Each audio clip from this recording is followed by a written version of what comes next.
ആഗോള ടെക് ഭീമനായ മെറ്റയിൽ വീണ്ടും വൻതോതിൽ പിരിച്ചുവിടൽ നടക്കുമെന്ന് റിപ്പോർട്ട്. ഏകദേശം 7800ഓളം ജീവനക്കാർക്ക് തൊഴിൽ നഷ്ടമായേക്കുമെന്നാണ് പുറത്തുവരുന്ന സൂചനകൾ.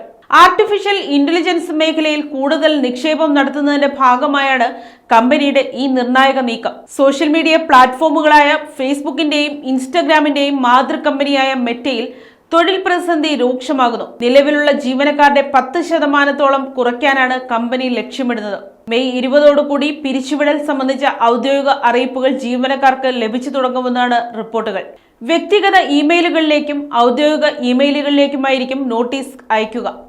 ഇതിന്റെ ഭാഗമായി ജീവനക്കാരോട് തങ്ങളുടെ വ്യക്തിഗത ഇമെയിൽ വിവരങ്ങൾ പുതുക്കാൻ കമ്പനി ഇതിനോടകം ആവശ്യപ്പെട്ടു കഴിഞ്ഞു. പ്രവർത്തന ചെലവ് കുറച്ച് ഇൻഫ്രാസ്ട്രക്ചർ, ആർട്ടിഫിഷ്യൽ ഇന്റലിജൻസ് എന്നീ മേഖലകളിൽ കൂടുതൽ ശ്രദ്ധ കേന്ദ്രീകരിക്കാനാണ് സിഇഒ മാർക്ക് സുക്കർബർഗിന്റെ തീരുമാനം. ഈ വർഷം AI അടിസ്ഥാന സൗകര്യ വികസനത്തിനായി $125 ബില്യൺ മുതൽ $145 ബില്യൺ വരെ ചിലവഴിക്കാനാണ് മെറ്റ പദ്ധതിയിടുന്നത്. നിലവിലെ പിരിച്ചുവിടലുകൾ നേരിട്ട് AI-യുമായി ബന്ധപ്പെട്ടതല്ലെന്ന് മാർക്ക് സുക്കർബർഗ് വ്യക്തമാക്കുന്നുണ്ടെങ്കിലും AI ടൂളുകൾ ടീമുകളുടെ കാര്യക്ഷമത വർദ്ധിപ്പിക്കുമെന്നതിനാൽ കുറഞ്ഞ ജീവനക്കാരുടെ സേവനം മതിയാകുമെന്ന വിലയിരുത്തലിലാണ് കമ്പനി.